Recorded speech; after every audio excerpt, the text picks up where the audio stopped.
Now, coming to you live from atop the Lavender Town Radio Tower, it's the one, the only, PoGo.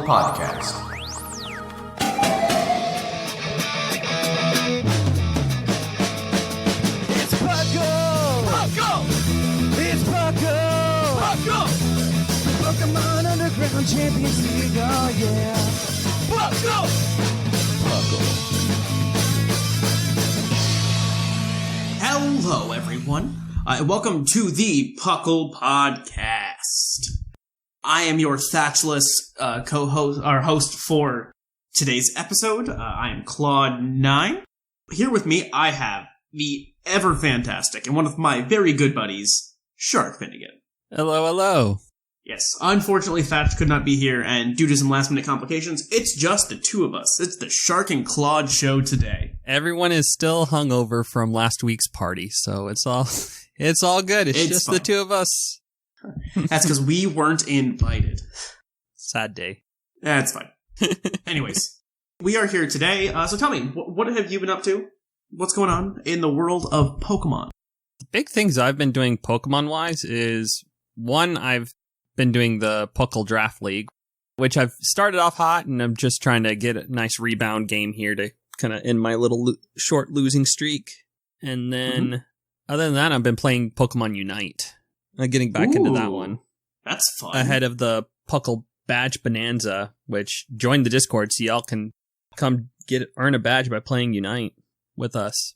And for those who don't know, normally Puckle, we do a summer league every year that's, where you can collect badges and whatnot. And this year we decided to, for the rest of the year, host different monthly events that you can earn a little fun badge with. And this is our Puckle Badge Bonanza.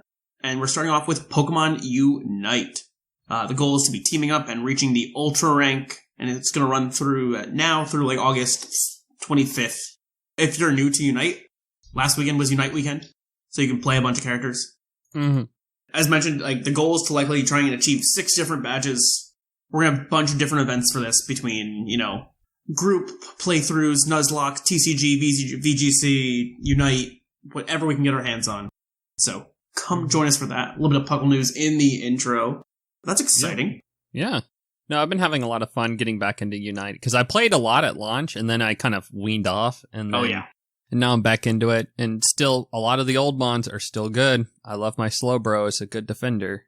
Yeah, I know I played a lot when I played Espeon, Delphox, Chansey. Those are the big 3 that I did.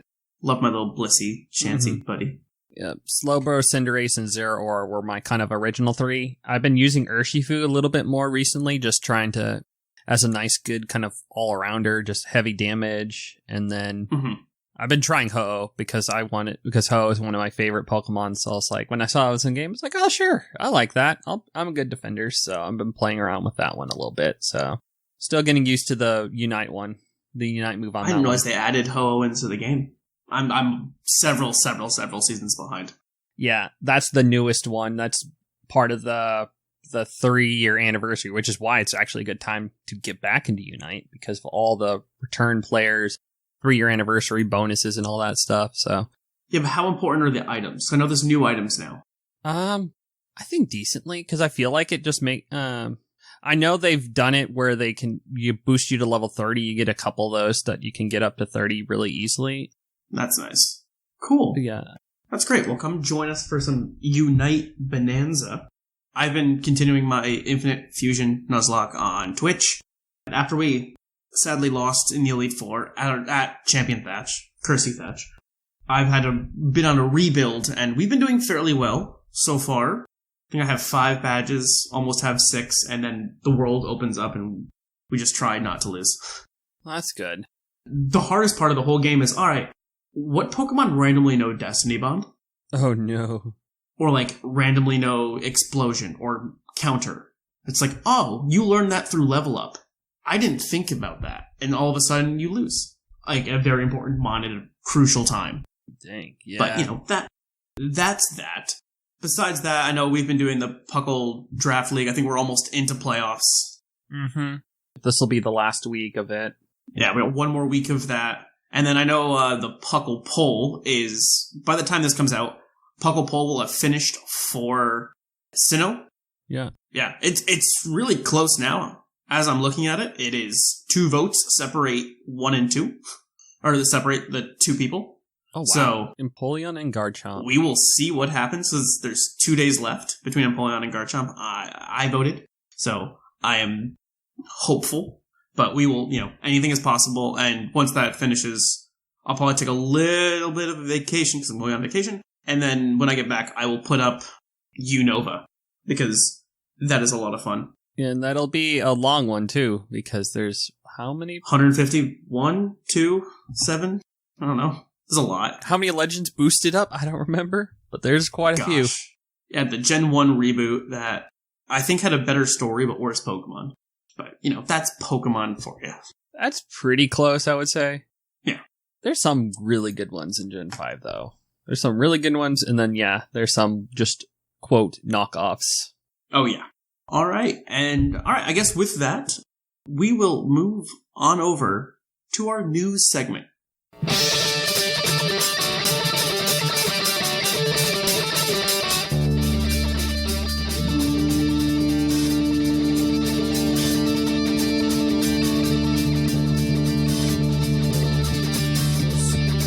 to you live from the Lavender Town Radio Tower. This just in. And we are back. Thank you for cueing that epic music. We are back here with the Puckle News. Starting off, TCG Pocket Demos will be there at World. I'm not sure if you've seen the Pocket Demos, but it's a different way to play the TCG. It's like a new, faster-paced version or slower-paced version of the game. It's supposed to be like, I don't know, a small version of it? I don't know. I don't know how I feel about it when, I feel like they should just be pushing the actual game a little bit harder, but... Yeah, it's interesting, because, it just kind of... but, the way that they have those, fancy art styles as well, is, it kind of makes it appealing just for the super casual player, And yeah, just, it is very super casual. I just wish they threw something like that into their actual, game. Yeah, it's one of those... online platform that's buggy already, so... But anyways, the World's giveaway includes Sylveon for Scarlet Violet and an alternate art Pecharunt EX for TCG. Fantasy Team also returns. Yeah, and for those who don't remember what that was basically where you could predict which Pokemon will be doing the bet, will appear on the most top 8 teams and who win, and on the winners teams. For the TCG and the Unite and... Oh, please go do that. You can win some really cool prizes for absolutely nothing. Mm-hmm. I think it's just kind of fun to predict, too, anyway. Yeah. I had a buddy of mine for, what was it? NAIC was the last big one they did that got a free box of TCG for predicting well on, I think, Fantasy, which I thought was awesome. Mm-hmm. So, always worth doing it. They just announced recently that Pokemon Mystery Dungeon Red will be releasing on the NSO Expansion Pass. I think it's coming this Thursday. Yeah, I know. It was kind of shadow dropped on us, and that's exciting. I've not played a Mystery Dungeon game, so I probably will try it out. You have not played the Mystery Dungeon games? Oh, boy. Well, we have stuff to talk about later. Yep. But we'll get to that later in the episode. There's some show about, I think it's called the Trainer Tour, that goes through, talks about Tricky Jim and Strawberry 17 going around in a tour bus, meeting trainers and giving them advice. It's on Prime Video called the Pokemon Trainer Tour. And episode 1 is on YouTube. It looks cool. I like the idea behind, them expanding their media and going around and getting more people involved. Because, that's the goal of a lot of these big companies is we want more people to play Pokemon and whatnot. Mm-hmm. Yeah, no, that's good and fun just to kind of do things like that. So, yeah. No. Especially when they take big name people within the company or within the community and have them run around and talk to everybody. Mm-hmm. So, all right, tell us what's going on in the world of Scarlet and Violet. Yeah, so, yeah. The big news coming in the VGC front is that Regulation H, has been announced for September through the end of December, where they are going to ban all legendaries and Paradox Mons. So no Urshifu, no Tornadoes, no Fluttermane. Nope, you get a nice bare-boned kind of original type format again, but you still have all the DLC Mons. So is that just going to be Don Dozo Tatsugiri format again? You'll probably still, those guys will probably pop back up, but I think you still have some of the newer mons, things like, you get all those the new DLC mons, so it's not going to be the same as like Regulation A. Okay. Well, Regulation A had Paradox Pokemon in it though, didn't it? Did it? I don't remember. I don't know. I don't think they were introduced immediately. There was a format without them. Okay. Barely, and then they dropped in. It was before. I picture Arcanine doing well again. Yeah, Arcanine coming back. They have a picture of Ursaluna. There you go. Ursaluna gets to Trick be... Room Ursaluna might be really powerful. Specifically specifically Blood Moon. That's the one I think that will probably be kicking back up in usage. Oh, definitely. Mm-hmm. But that was not in the original. Trick Room, I think, would be very good right now. So, yeah. And, you never had a Incineroar in the original format, so... Incineroar, Rillaboom, they still get to be their typical thing, so... Alright, so their usage goes up twofold now. A little bit, yeah. I mean, what was it? From Bologna, Incineroar had 50% usage, so that probably goes up to 60? Yeah.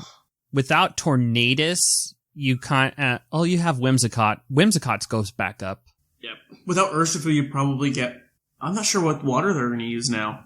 Aside from Bozo, I don't know. What's the other big water core? Because the other one was Ogerpon, and Ogerpon's not going to be around for this. Yeah, you can't have Ogerpon. Terra Water Amoongus. Here we come. Yep. The perfect fire water grass core. Rillaboom, Incineroar, and Terra Water Amoongus. I think Amoongus will have more rise from this point, too. Yeah, you're going to have a lot more utility, but it's definitely like... Whimsicott, I think, for sure has to be the Tailwind Mon. I mean, you might get Kilowattrel for a little bit, but... Or, what's the other one? Gale Wings, Talonflame. There we go. Yeah, that can be a thing. Mm-hmm. Oh, there's a lot of interesting things coming with it. But yeah, it'll be fun to see that for a little bit, so... Yep. But yeah. That's exciting. And we'll definitely have a Puckle Bonanza for that. Through the rest of the year. Mm-hmm. I think that's what we were waiting for and why we didn't start with it. But anyways, keep going. And then as well, Regulation G, which is the current format, is obviously going to be the one that they're going to use for Worlds. And it will come back in January through April. So you get back that restricted format and the Legendaries again. So it's not forever. You get a little break. I don't understand why we're going back to it, though. I'd rather them do that than to go straight into the All Legends format. So at least slows down the Uber make a train. new format altogether. Let's bring back Little Cup. BGC Little Cup. That would be fun. That I agree. But yeah. Yeah. As well, definitely. That's going on in Scarlet Violet. Gimme Ghoul raids are going to come back at the end of the week, along with some outbreaks for Comfey, Riolu, and Wattrel. Just kind of giving you that kind of like pre-Worlds kind of Hawaiian type of feel. Mm-hmm. I know Riolu's one of the ones they're marketing for the Worlds merge, so that's kind of their thought process there. That makes a lot of sense. Mm-hmm. And then kind of tying in all that, you've got in Go, Poplio Community Day is coming up towards the end of the month. Finally getting all the Alolamons done. Then currently there's the Adventure Week with all the Fossilmons, and Team Rocket is going to take over towards the end of that from August 8th through 12th. What's the Shadow Pokemon for Team Rocket? Shadow Cresselia is the new Giovanni Mon, which that actually... Does that have Worlds implications by chance? Like, for their format? Oh, that I don't know. But I will tell you, Cresselia, I think, is a Mon that is, is a PvP Mon. Mm-hmm. Think it's more in the Great League, not Great League, the Ultra League. Okay. Where it has the higher PvP ranking. But let's see, where's it? But that's not what isn't Great League the format that they use for Worlds? Yeah, Great League is. Oh, actually, no, never mind. Cresselia itself is number 23 according to BVP Pokes. So that actually means it is just natural Cresselia is good. So Shadow could honestly push it up though, because a lot of Shadow mons do give it the extra power and whatnot to help push things through. So that might be a good event if you're playing the Pokemon Go route. Yeah, definitely. I know they may ban it for Worlds. I know they've done that with Carbink in the past. Like kind of a quick, just like soft, like you can't use this in this tournament. It's limited or whatever. It's limited and really good, but. They might let Cresselia sneak in, which that would be interesting if it did make some noise in Worlds, but... Oh, yeah. It's still, the issue is some of the top mons right now are Registeel, Skarmory, which will probably resist a lot of what Cresselia could do. Actually, resist all its main stabs. So, and Bastiodon, too, is... Yeah. We'll see. Could be interesting. It has some potential for sure. And then with everything with Worlds, they always release codes to get freebies of various kinds. So we'll post those in the news chat in the Discord. This way you can claim all of your free fun stuff. Yep. And the actual Worlds event for Pokemon Go that they are going to do is you get shiny Mienfoo and Mienshao, and cool. Pikachu's going to be in scuba gear. Woo, scuba chew. Exactly. Which that is actually a really fun, unique skin for it. So it's not just, in this typical garb. It's actually, got the little scuba mask and little fins too. So it's actually going to be swimming around in your screen, in your game. That's so awesome. Mm-hmm. So yeah. All right. And then moving on to TCG, the Shrouded Fable was just released this past weekend. So Okie Dokie, all the Toxic Friends and Petrarunt are, were finally released in TCG format. The big one out of all those is Pheasantipity, so go claim your free deck from TCG if you play online. You get a free Pheasantipity.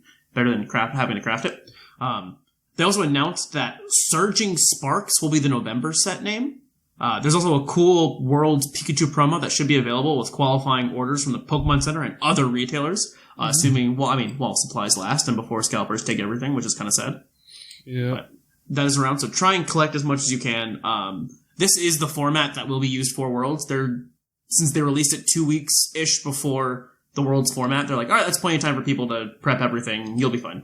So I'm excited because it does shake up the meta slightly compared to what it is now. I've been watching a lot of it. I'm on the Reggie Drago hype train right now. So I'm hoping for all fun things in that regard to do well, but who knows what's going to happen. All right, and then on to our Puckle news. Once again, the Puckle Badge Bonanza. For the rest of the year, each month, we're going to feature a main event worth a badge and then a side event worth half a badge. The main event will last, roughly 3 weeks. The side event will last through the rest of the month. The main event this year will feature Pokemon Unite, VGC, TCG, casual gameplay, a Nuzlocke, and then side events will be things like Ogre Ousting for Shiny Munchlax and Pokemon Go. This first event will start Thursday and will focus on Pokemon Unite. So feel free to download the game, unlock what you need to for ranked matches. There's a whole bunch of people in the Unite chat that are more than willing to help you figure things out if you're brand new. We're here to have a good time, have some fun, play some games. I might jump in for a little bit if I remember to re-download the game. Yeah, that's going to be the thing is downloading that game because there's going to be a lot of updates. It's going to take a second to... yeah. Nope, that's the one thing that is with this game. It is very, the UI is okay because there's a whole heck of a lot going on. So I probably haven't played in a year, but I don't think it would take me very long to figure things out again. Yeah. It's just more of like, where's all the events? Where's my reward? I have a reward here and here and here and here and here and here and here. Oh, and there's the welcome back way over here. There's a lot. Yeah. I just don't have time to play consistently is my big issue. Like, I loved Pokemon Unite and I would keep playing it. It's just, it's hard. Time is my issue with everything. Yeah. Like, I barely have enough time to do things. And the time I do get, I'm like, I'd rather, stream some Pokemon. I want to finish my Nuzlocke first before I jump in. But once I finish that, I may take a break and do some other fun things or, maybe at that point we'll decide to jump into some Unite online with people. Yeah. It probably, if you really want to just do their minimum, you can probably sink about 20 to 30 minutes. 10 minutes, 2 10-minute matches, and then the rest is just claiming all the rewards and missions you get. Oh my gosh, yes. That's basically what I've been doing. That again. No, that makes sense. I'm just, I'm out here trying to have some fun. Mm-hmm. And granted, I'm not sure exactly what I can figure it out, but our Thursday event will be. I think the main event is rank up to Ultra rank. Yep. Or maybe there's a side quest that goes even further. Yeah, right now it's getting to Ultra 1. Oh, no, just Ultra rank by August 25. Alright. So, Wo Chien is recovering from getting hit by a stray pollen puff from a Namungus. There was too much news this week. Normally we haven't had anything, but this time we kind of have some, especially because Worlds is coming up, and there's always more things that come with Worlds. Mm-hmm. So, question is, do you think there's going to be a pre-Worlds Pokemon Presents, or do you think there'll be something after? I think there's going to be something either the week of or during the weekend. There's got to be a little something. I think they're going to show AZ there. I think, if we think back to what they've done year to year, it is, they're going to release some new mechanic for the TCG. Yeah. Like, I think last time it was A-Specs, so this time it's going to be something else. I think there's I don't know if it's rumor or fact or what the thing is. I've seen discussions, at least of potential tag team-esque mechanic we're getting. Yes, but with instead of it being Pokemon to Pokemon, it's Pokemon to Trainer. Yeah, that's what I was saying. So that could be interesting. I wonder what they would do with it, as long as they don't bring back tag team, because I've heard that was a terrible format. ADP, as notorious as they are, so. I think we're going to get... I think they will announce all, if not half, of the rest of the Unite Mons coming for the rest of the year. Yeah, I can see that. Or they'll tease it. Be like, alright, we're going to announce 8 Mons for the rest of the year, or 1 a month for the next, year or something like that. Here's the first one, and here are, the images of the other ones, or, silhouettes or something like that. Mm-hmm. I can see something like that. I think they're going to show us a little bit of ZA. I think we got to see something of ZA. We got to see some actual gameplay, I think. I don't think it has to be much, but we need to see some scenery. They might just drop another I think they might drop a trailer. I think a trailer with with the tiniest amounts of gameplay shown in it, or at least showing us it's either a new Mon, or showing us what ride Mons exist if they were. It's either that or they hard drop Gen 10. Is it too soon for Gen 10? When did Gen 9 come out? Wasn't that 2002? Gen 9 came out 2022. So it'd be 3 years. I mean, it would be, but it's like, are they going to do it this soon? I mean, we just don't. It just depends on when AZ comes out, because 2025 is as broad as you can go. So is it in a? Yeah. Is it in how? I mean, the trailer will tell us how much a development it actually is. Is it? Are we talking, January, just like Arceus, or are we talking, November, which is their typical release, and we're literally getting about a year plus without any Pokemon games. So I think it's more likely we'll get a spring ZA. I think so. And a fall something.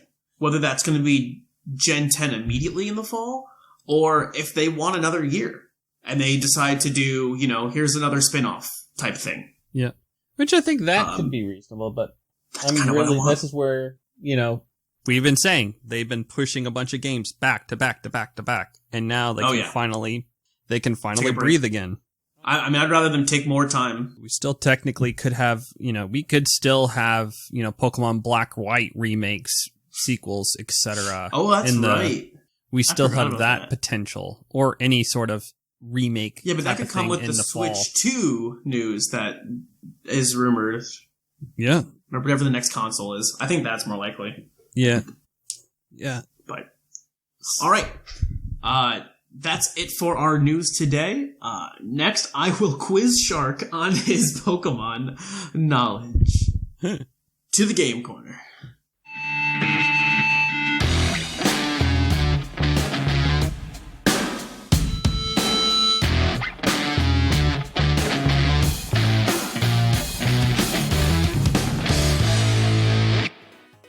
Oh, hi, and welcome to the Poke Quiz, the part of the show where we quiz our co-hosts on their insane Pokemon knowledge. I'm Mark from the Dunsparce Gang, here to explain the rules. Our fabulous co-hosts will work as a team to answer 5 Pokemon-themed trivia questions that fans have submitted on the Discord server.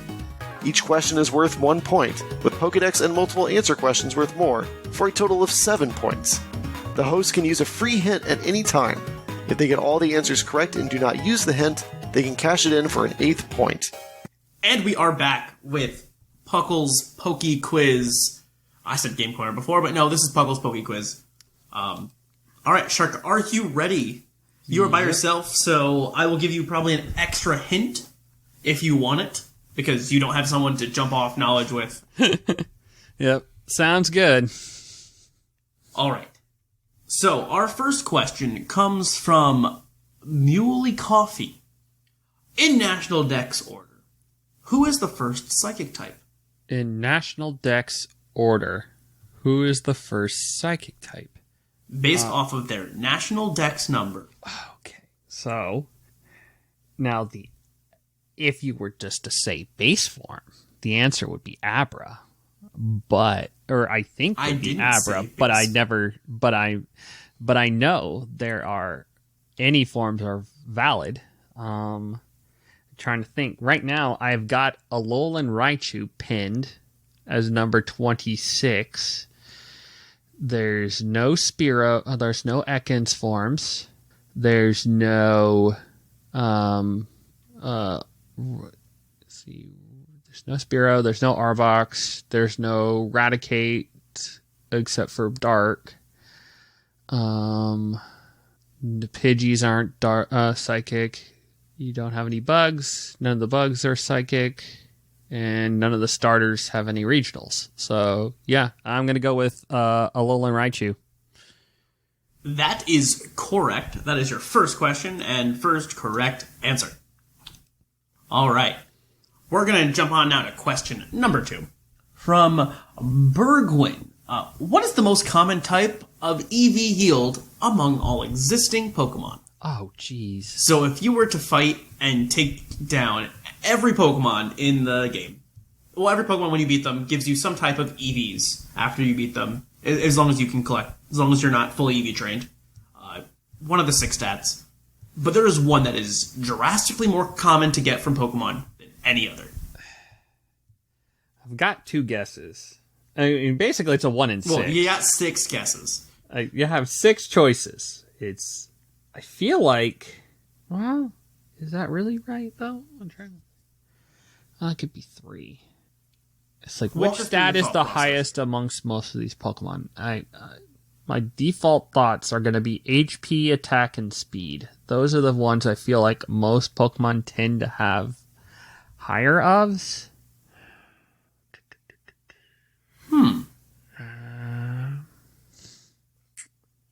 I'm just going to take a shot. I'm going to say speed.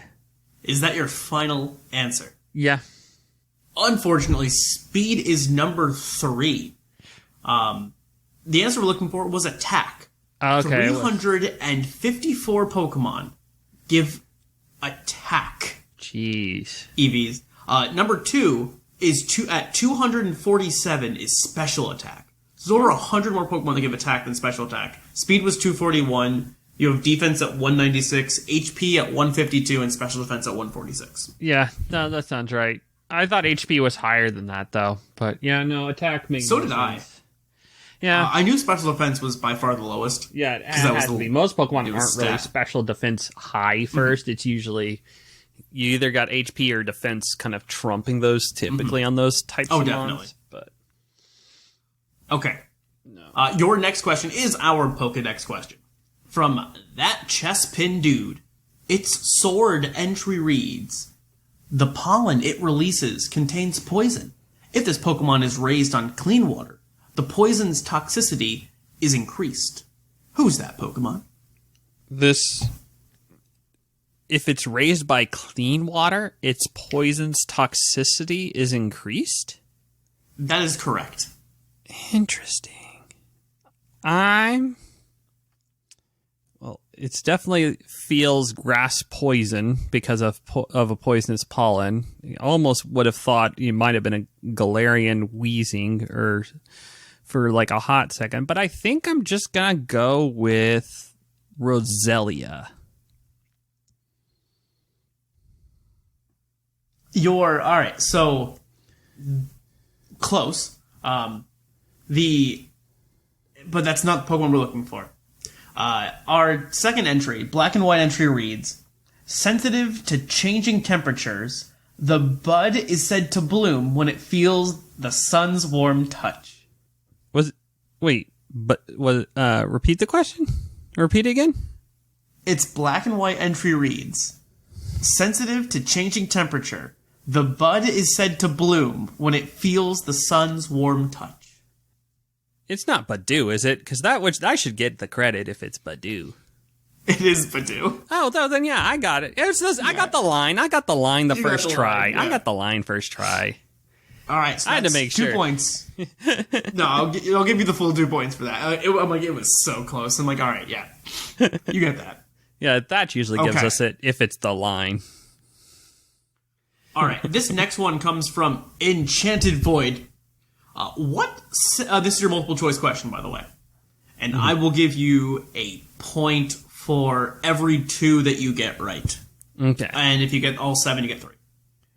What 7 moves change their type based on the user's type? Change type based on users. We're gonna go Based on the user's type. I think it's Raging Bull is based on the Tauros form.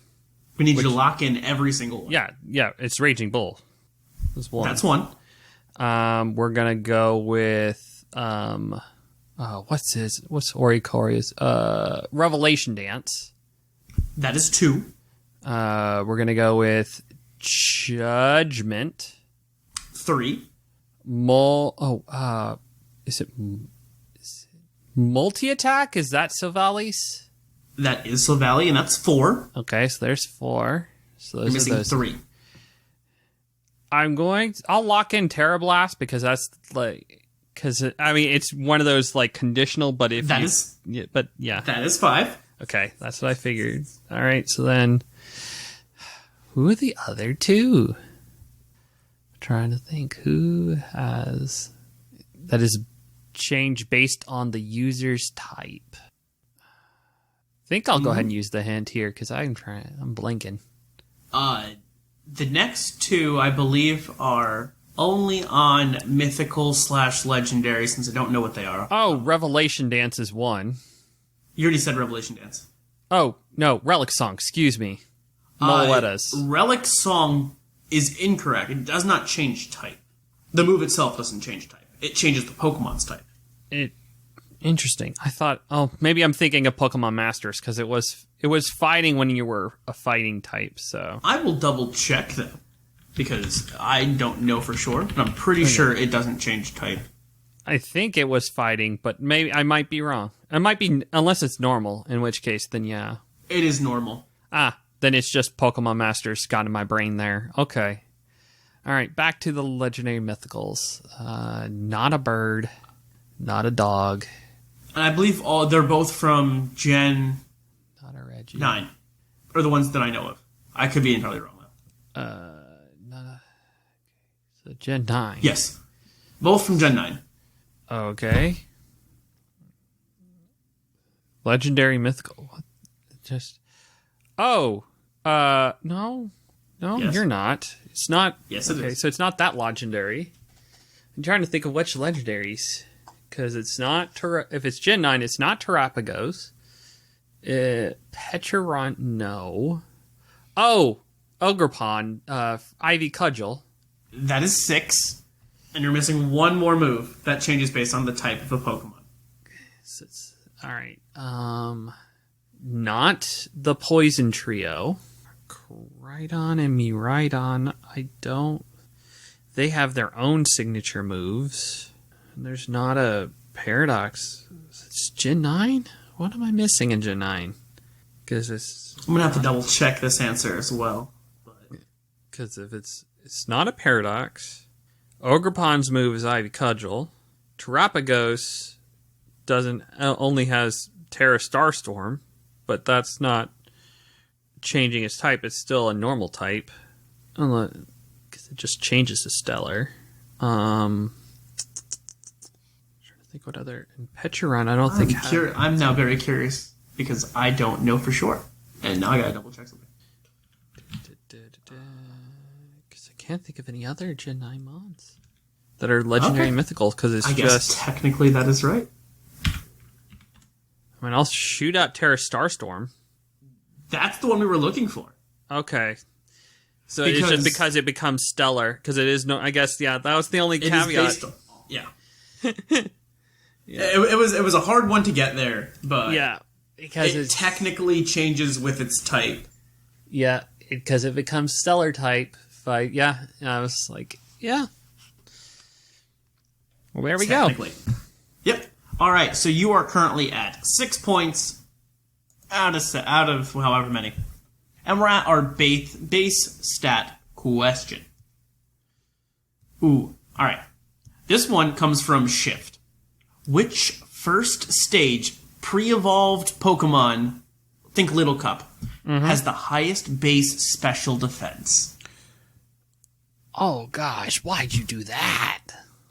Because we mentioned Little Cup, and you know how much I love Little Cup. Oh wait, I'm just gonna go with my boy. I'm gonna go with it. I'm not even gonna think about it, because I was thinking all those I'm thinking like for a second like Stantler, Mischievous, all those like broken mons, and I'm just gonna go with my boy. I'm gonna go with Mantike. Mantike is correct. That's what I thought. 120 special defense. It's got like all right. So you get 7 points today. Next up is the Tentacoolon with 100 special defense. Type Null technically has 95 as well. Same with and then Drowsy, Duskull, Mime Jr., and Nosepass all have 90. Well, there you go. Yeah, but Mantike is the one we were looking for. There we go. Great. So you get 7 points, and that's going to change the leaderboard if I had the leaderboard and knew where it was and had to update it. I have 7 points. I'm in the lead. Hooray!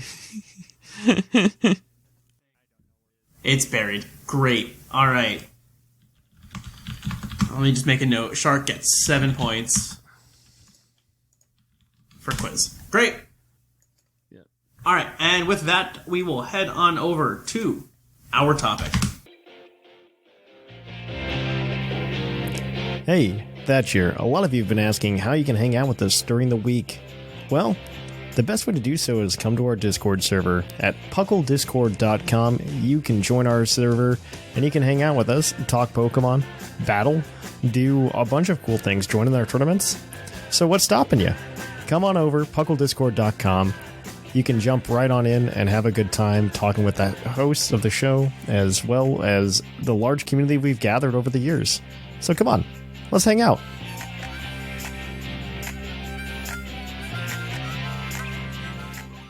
And we are back with our topic today. Top 5, bottom 5 Pokemon spin-off games. Now, if anyone knows me, knows I love the Pokemon spin-off games, sometimes more than the actual games themselves. Because I just find it's a different way of playing the exact same thing, but a little bit different. And I love that little difference. It's my favorite friends in a different way. So with that, I'm going to start off with, arguably, one of the, and granted, we're going off of the spin-off page that's on Bulbapedia, and there might be other ones as well. But I guess we should define what a spin-off game is, just so that way people know what we're doing. It is a Pokemon game that's not part of the core series. That means you're no red, no blue, no yellow, no remakes, because those are technically there. It's most of the time these are optional, fun little side games that often offer a special Pokemon as a reward for beating them that you can then add to your game. It could be also anything that just that is just not, or that you can play on your phone. You can play on just a little DS app game. It could be on any console, but it just has to be, something that you can play that has Pokemon as a main focal point. I would say we're not going to consider, I know the Smash Bros is technically on this page. I think we are going to not count that because that's not a Pokemon game. That is a crossover game. It is featured in that game. Correct. I wasn't going to include it. It has to be Pokemon. It has to be almost called Pokemon Blank. And we all know it would be number 1 anyways, but it's fine. Because half these games are called Pokemon Blank. Pokemon Blank or something along those lines. Yeah, it has to be obvious Pokemon. I will be starting off with one of my favorite games as a child, and that's Pokemon Pinball. I loved Pokemon Pinball. I can't tell you why. It was such a simple concept to me of like, oh, you play pinball, and it's the same type of thing every single time. But the fact there was Pokemon there, and you could like hit specific things, and there were fun little events that would happen, got me so excited. I remember playing hours and hours of Pokemon pinball, and then I'm going to group together, Pokemon pinball as the series, because there's only 2 of them. And I really wanted it to come to the Nintendo online store, or online. But Pokemon pinball, I loved it. I think it's absolutely wonderful. And it is one of my favorite games. And I agree. Definitely deserves a nod. The only downside is it's just like, just like with a lot of pinball itself, it's sometimes really hard to kind of like get the ball to go where you want it to go and to like get the sequence, get the Pokemon. There's a lot of work to get it sometimes to like quote capture them, because it's just a lot of it is RNG based. But, I think that's just kind of the type of game it is. And so, that's the only reason I would put it, like, I might consider knocking it down. But otherwise, I mean, it is still a classic, and it would be good to come back into the eShop or into the online. It's one of those games that I will like when I go and travel. I'm like, oh, cool. Let me put this back on my phone, and I'll just play it while I'm on waiting at the airport. And it's simple. It's easy. I can put it down, turn it back up, and not have to worry about saving a lot of progress. And it's, they only made it for Generation 1 and then Ruby and Sapphire with Hoenn native Pokemon. So it's kind of cool to, try and catch everything, although it takes a long time. That'd be a fun, challenge to try and, complete the Pokedex in Pokemon Pinball, although that also sounds miserable. Mm-hmm. But that's my nod for a top game. Now, my bottom, and I'm gonna probably upset a couple of people here, is Pokemon Ranger. I thought it was a terrible, terrible game.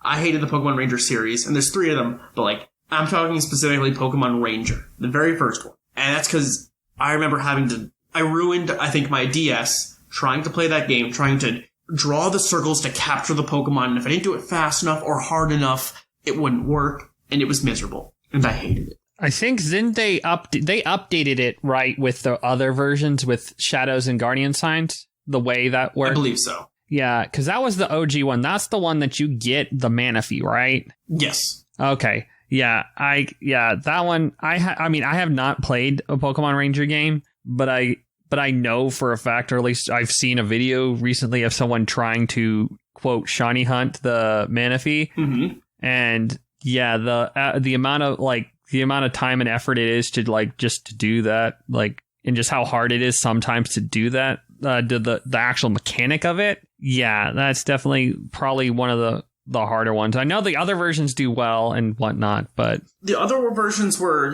worse and better if people want to say, but I have such bad memories of Pokemon Ranger trying to get through the game to get the Manaphy that I think I did once and was like, all right, I'm never doing this again and that's where I'm gonna stop this right here because I hated it. I don't want to deal with it again.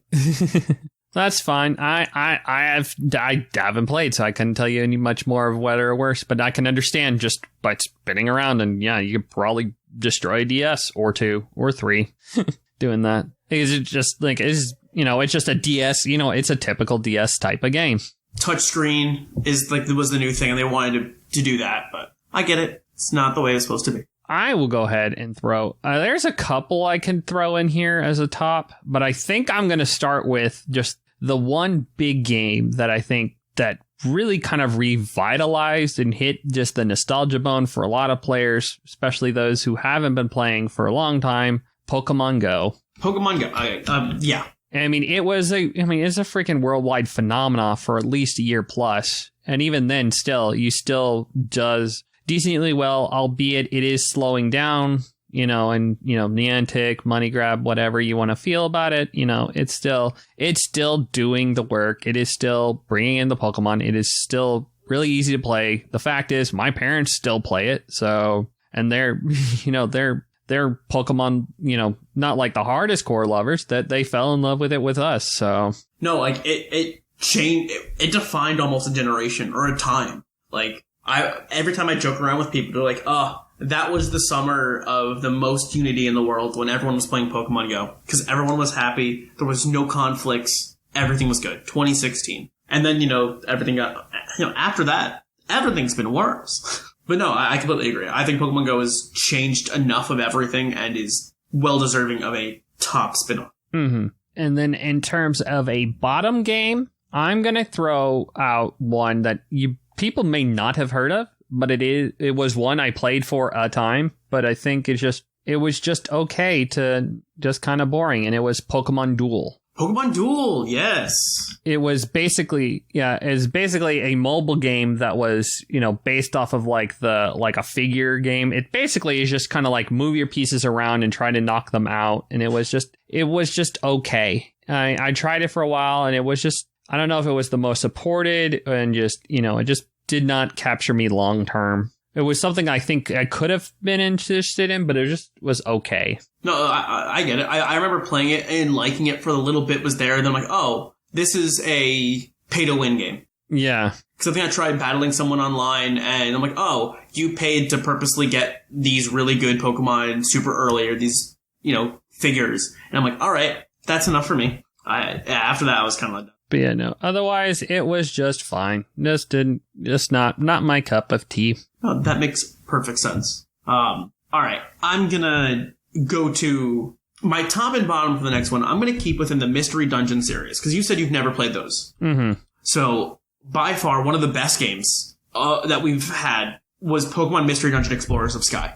And I think it was the best of, it took Explorers Time and Darkness and basically made, it was the emerald or the platinum of of the games, where you have the two splits and then you have the combined version, which for most of us is always the better of the versions, anyways. And Pokemon Explorers of Sky did everything. It took all the problems with the original, with the other two, and brought them together. Similar story, but made it a whole lot more fun. And I remember playing it, and I still play it, often because it's exciting. It's so good for the entire series, and I had a blast. I love it. It's my favorite Pokemon Mystery Dungeon game by far, and I think it's well deserving, of a top spot. I know a lot of people like this one the most out of all of them. At least that's from what I know. Yeah. But, it's your standard. Yeah, no, I can agree. That's definitely one of the ones that I think I've heard a lot as being the definitively best of the Mystery Dungeon. So, yeah, no, that's totally fine. And the series and the style of game, I think, yeah, it's just a fun type of RPG, just a different experience to that. You basically get to become a Pokemon. I remember spending hours going through. So the way the game works is they give you a little personality quiz to start with. And based off of that, it'll assign you a Pokemon, and you'll become this Pokemon for the game. And the whole goal is to be like, oh, I've turned into a Pokemon, and I have a partner friend. And you go and you battle Pokemon, like dungeon crawl style, through various different levels, and then fight other Pokemon, and you get stronger, your partners get stronger, you can have people join your team. It's a fun, different way to play Pokemon, where the newest Pokemon is you. And with that same mentality, Pokemon Super Mystery Dungeon, I think, is awful. When they moved to the 3DS, I just think they dumbed the game down so much that it lost a lot of the fun part that the other games had. It used to be a very difficult-esque game, or if you screw up, you can actually, you had to manage your resources a whole lot more. And now it became just a very much like welcome. They dumbed it down. It felt like 4 kids. And I did not like that very much at all. So that's my thought with it. I know I hated it. But yeah, that's where I'm going to leave off on my bottom. Sounds good. All right. So I will go with old nostalgic classic as one of the top games, and that would be Pokemon Stadium. Great choice. Yeah, because it was one of the first times that Pokemon was in 3D. Yeah. And you got to attach your Game Boy, you got to play with your Pokemon and do battles with them on the big screen, and or you can do all the little stadium stuff, and then all the mini games, which are just so much fun to play with your siblings or your friends when you were younger. That was just a blast. Definitely like one of the fun games. And also you can just play your Game Boy. You can just play your Game Boy game on your TV with the fun little Game Boy background, which was so fun. So it did a lot. Oh, yeah. Well, and I think even more, Pokemon Stadium 2 I thought was better than 1. Which, yeah, I never got Stadium 2. I know I played it mostly at my friend's house. And I can like, I think it's I probably would be a little bit better if I had I would probably put it higher if I had played it more. But I think because I think some of the mini games in 2 were slightly better than 1. But I mean, the 1 is still nostalgic as heck. So. Oh yeah, can't argue with that. But I'm totally fine as like a Stadium series, but Stadium the OG, I think a slight nod. Sure, I'm totally in. I know. Talk to Thatch or a lot of the old Puckle heads. You know, we've played a lot as Pokemon Stadium growing up. Like, that was the start of the spin-offs for a lot of us. It's, different puzzle games. It was very, there was some classic Pokemon aspects. Then it was also like Mario Party, but Pokemon. So it added something different for a lot of us. And I definitely think it's well worthy of being in a top 5 for... And then a bottom 5, I'm going to go ahead. Because there's... Oh, you know what, actually? I'll put this one down here as one that I think is just a missed opportunity. That it could have been better, but it was just okay. Pokken Tournament. I have to agree with you. I want it to be better. Like, it's not a terrible game. Like, there are probably some of these other mobile games that I just haven't heard of that are worse or whatever. But the fact is, this Pokken Tournament was just not supported well. And it was just okay. And despite despite all this, it was still pushed on the world scene for years. And it's like, I want it to do more, but it was just, it was just there. And you just kind of only remember it when it's at Worlds. It's hard to, the arcade fighting style games have their place, but a lot of that has died down in recent esque years. And it's become a lot more focused on, that field isn't as big as it used to be. And the Pokemon aspect didn't add anything to it. And the Pokemon fans weren't the ones that were playing it, which I think is what didn't help it. Another issue is just that it wasn't a super Pokemon game and it wasn't a super fighting game. Because the thing is with it, it's just... It was a slightly unique in that it had that, 3D,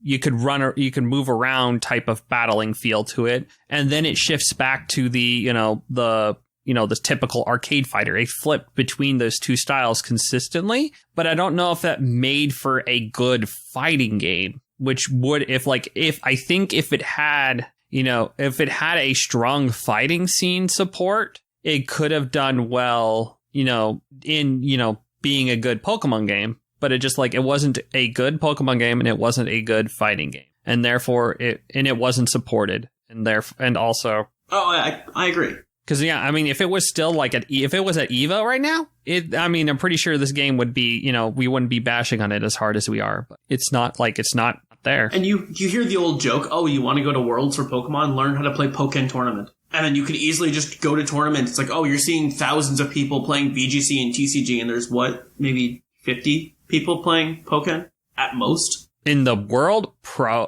maybe 100. It wasn't a lot. It was not a lot. You could almost sneak by in Pokemon Go if you got lucky. And those fields, that was has a smaller pool of people playing it. It was maybe, I know when I went, it was about, maybe 100 at most. Pokken, I'm pretty sure, was even less than that. And Go is supported and does everything else. So this is just the opposite. Oh, 100%. All right. So with that, we have 4. Now, I'm gonna, there's a bunch that we can include in our last spot. It wouldn't be a Puckle episode if I didn't talk about Pokemon XD Gale of Darkness and Pokemon Coliseum. Oh, shoot. I forgot we had those. Shoot. Those aren't on this list, but they're definitely spin-off games. For whatever reason I think we probably should refer to the Wikipedia one. Because those are XD and or Coliseum, they deserve to be on the list. I want to put a different game up here, but I would have to be kicking off. I'm just talking about things that I want to talk about right now. These are where honorable mentions, and maybe I put Pokemon Pinball up there. Maybe it doesn't need to be up there, and we can discuss this. And that's the point. If I go through, it's the Pokemon trading card game is technically a spin-off, the actual physical Game Boy Color game. Yeah, you can even make an argument for any of the TCG Online counts as a spin-off. Pokemon Snap. I know there's a lot of people that really like Pokemon Snap. I don't care for it. I remember having a lot of good memories, but I don't care for it very much.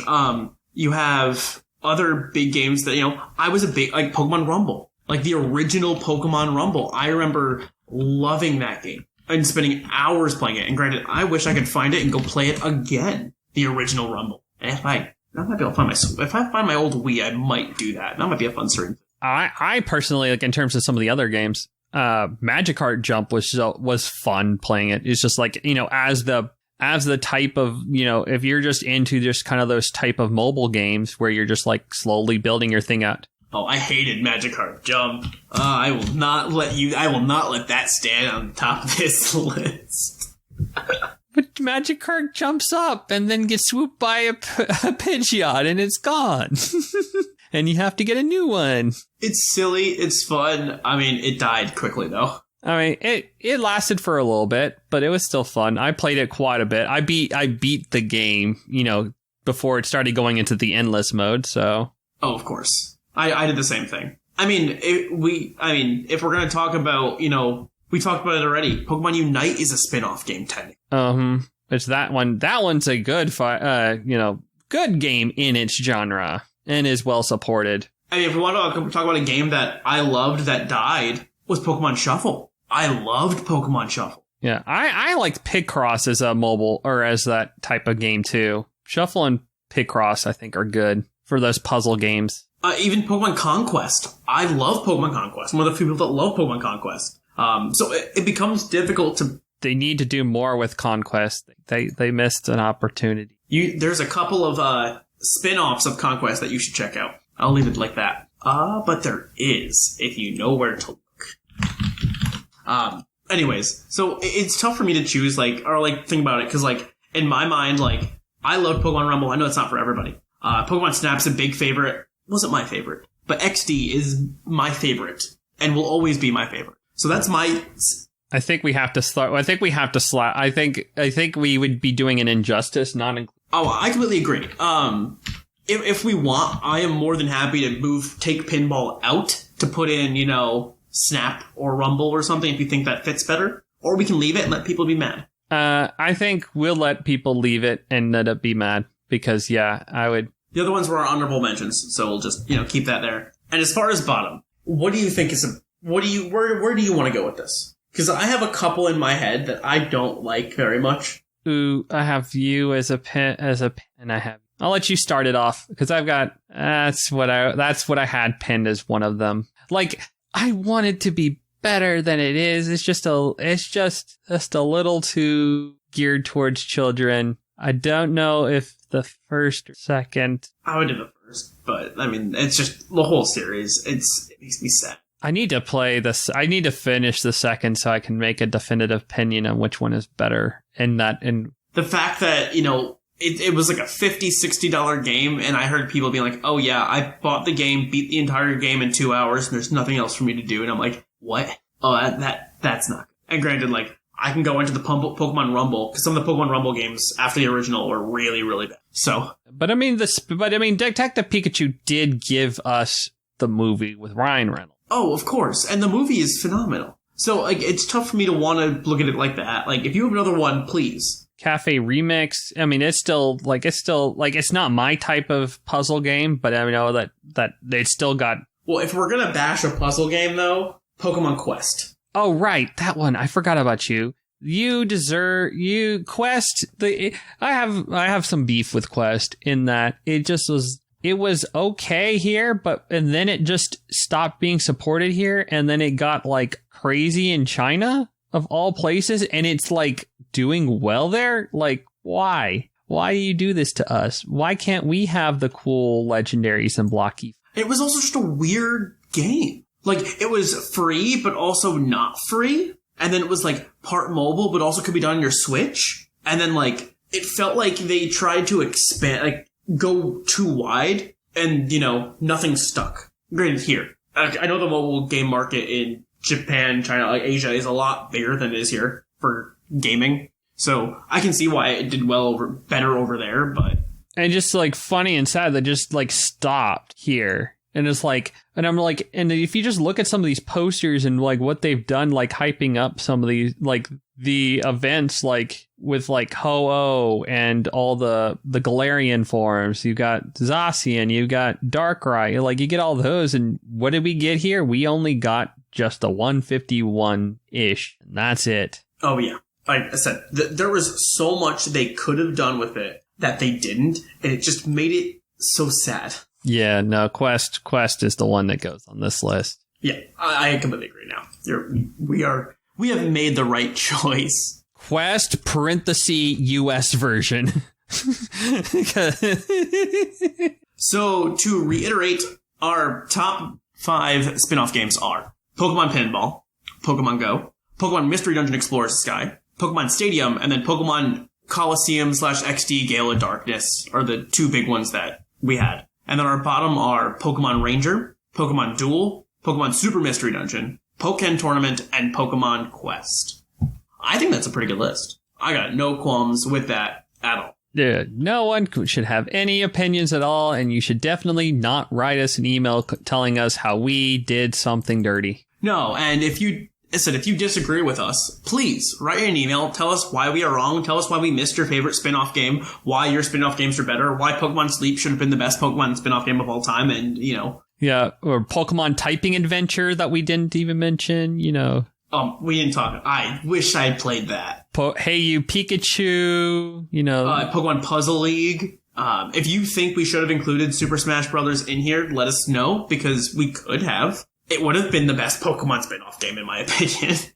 But, it's not. Because we didn't want to include it. You know, if you played Poke Park and thought it was a terrible game, let us know. Why'd they make a second one? Even better question, probably. But yeah, that is it for our topic today. We will be back with the Book of the episode. Book of the episode.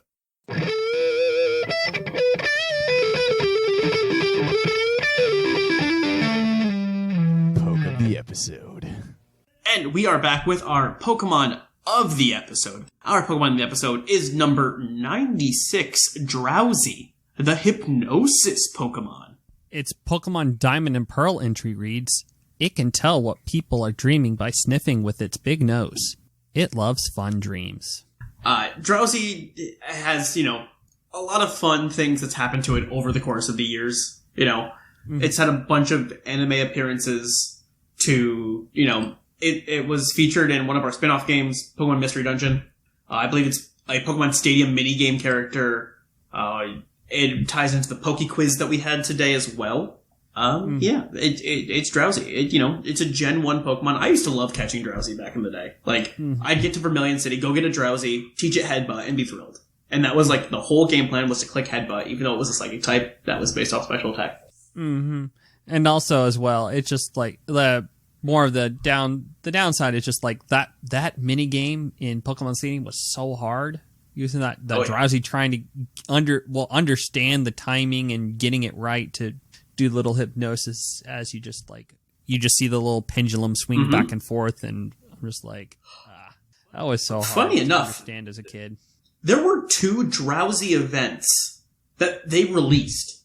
Back in Gold, Silver, Crystal, there was the Gotta Catch 'Em All station with Amnesia Drowsy in the US that was around for 6-7 days.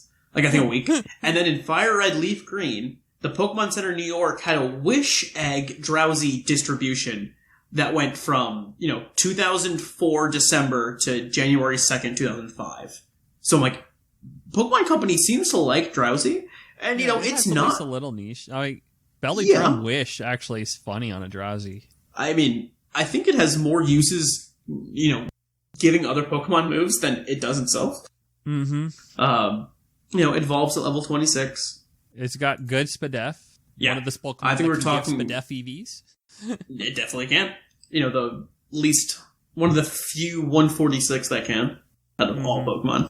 But, if you wanted to use Drowsy in your own day-to-day, go for it. I would recommend having it with the ability of Insomnia, because falling asleep is, worse. Especially if, you're trying to play this competitively with, Little Cup. Fugus is always around, and there's other things that can put things to sleep, and that might be more useful than something like Inner Focus or Forewarn. But it also has like a really good, just like mixed move pool with, it can have, for supporting moves, it can have Encore, it has Endeavor, it has Counter, it has Haze, Knockoff, Taunt, Trick Room. I mean, it has a variety of different, both physical and special attacks with, Dazzling Gleam, Psychic, Shadow Ball. Mm-hmm.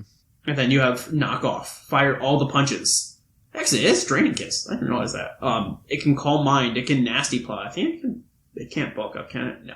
It can set screens. Use Curse. It can use Curse. It doesn't have Curse. the best. Yeah. It has just it's just average on a lot of its stats. But just good HP and good speed def. So it gets Metronome if you want to play those games. It has a lot more. I think if I ever needed another Psychic type in a draft league, I might pick up Drowsy because it seems like a lot of fun. Because it gets Wish. I probably have a Wish. It gets Wish. Mm-hmm. Well, in national decks, it gets Wish. It had Wish.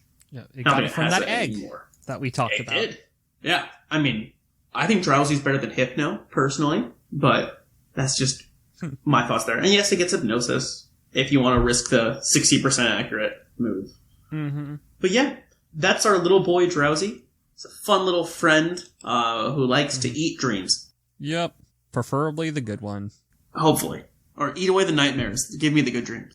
Its Pokemon Red entry says it occasionally gets sick from eating bad dreams, so... Ooh, we do not like that. All right. Well, that's it for our Poke of the episode. We will be back with our news bag. It's mail time! It's time for the mailbag! Send in your emails! And we are back with our mailbag. As always, this segment is sponsored by Green Tauros, the fictional energy drink that gives you hooves. Hooves. Woo! Since they didn't read the mailbag last week, we're going to read some of our favorites that we've had over the past couple of weeks. Mm-hmm. I think last time they talked about ranking the Pokemon professors. So I have one here from Timmel. G'day, Puckle. Timmel here with my Pokemon professor rankings. Personally, I think they're all pretty good in the games and have their distinct personalities and roles. But I'm not ranking them on what they're like in the game. I'm ranking them by what a first date with them would be like. So here we go. Gosh, I didn't read this before. All right. In order from best to worst, we got Professor Kukui. He's fit and attractive, as well as dedicated and intelligent. His first date involves a walk in the park, and he doesn't mind scrapping with some of the wild Pokemon there. And you just know he's going to get a little... Okay, never mind. We're going to not talk about that one. Mass Royal. Answer. Anyways, number 2, Professor Juniper. For an older woman, she's got it going on. She's all about discovering the origins of Pokemon, and let's say she'll help you discover a few things about yourself as well. First date went really well, but you're pretty sure her dad was sitting a few tables away over just watching to make sure her date wasn't a creep. 3, Professor Sonia. Just a nice regular first date. You buy a copy of her book afterwards because she's a pretty intelligent lady. Number 4, Professor Sycamore. He takes you to the Lysander Cafe, is that right? Lysander? Yeah, Lysander Cafe. He's nice, good looking, and smart. He's quite chummy with the cafe's namesake, who is a walking red flag. Maybe if his friend dies by getting crushed by a giant crystal flower, he'll go on a second date. Professor Sada. She takes you out to a steakhouse. She orders the biggest steak they have and says she won't need a knife and fork. When it arrives, she grabs it with both hands and tears into it with her teeth. Depending on whether you're into that, pretty good first date overall. Number 6, Professor Elm. He takes you to a board game cafe. Sure, he's a little dorky and seems pretty nice. Unfortunately, he talks about how many kids he wants on the first date. Professor Turrell. He takes you to some futuristic molecular gastronomy restaurant and then starts going on about AI and crypto.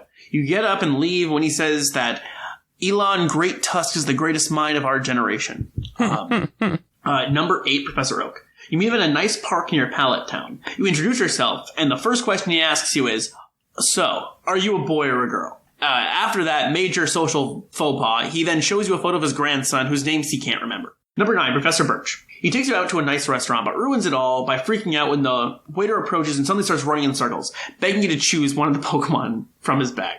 Number 10, Professor Magnolia. she'll show up at the cafe, and you'll show up at the cafe, and she won't be there because she fell asleep in her armchair, or she forgot, or both. 11. Professor Rowan. Absolute creep. You meet him at a stuffy establishment, and you notice no one under the age of 50 is there, except for his snotty little assistant, who makes themselves scarce when he arrives. Every time you answer no to a question, he stares at you silently before asking again. The day ends with you giving a code word to the person behind the bar before Rowan is promptly escorted out. And then number 12, Professor Lavington. Turns out he's been dead for 150 years. Who's been running his account? Anyways, Puckle, which professor would you date? That's a question. Who's the one from Go? Oh gosh, yeah, that's not a bad choice. What's his name? That was my main thought, was Go. The guy from Go, Pokemon Go. I can't remember his name off the top of my head. Oh gosh, I'm blinking. Oh, Willow. That's it. Willow. Yeah, that's where I'm leaning. Because you didn't mention it on the list, and I can leave it right there. Hold on. I have one that I will shout out. Where is his name? I need to remember his name. Bum, bum, bum. Oh, it's just Grandoke. Grandoke, okay. Yeah, because he's got the funny glasses and long hair. Who's the one from Exeggutor with Darkness? That was... Professor Crane. Okay. Okay, there's a bunch more professors than you think. Oh, yeah. There's a whole lot. All right. That is our professor rankings for this episode. Pick another email shark, and we can get on with the next one. We're only going to do 2 episodes next, only 2 of us here. I'll go with Liam. Yo, Puckle, Liam here. And I would say that easy favorite professor is Clavel, if you consider him one. I mean, he is a principal after all, so I think that's a pretty good choice.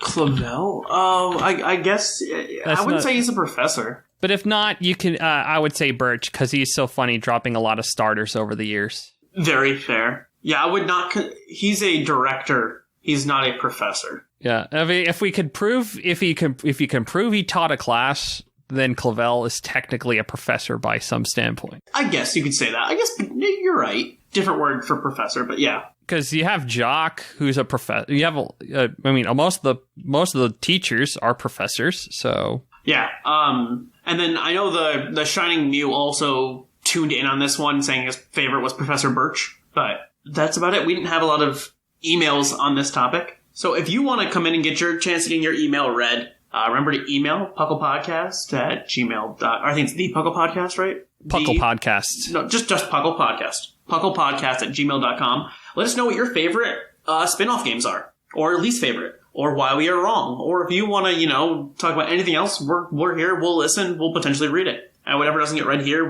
might get put in the Discord. Yeah. All right. With that, I have been Clod9. And I've been Sharkfinnigan. And this has been the Puckle Podcast. We'll catch you on the flip-flop. It's closing time.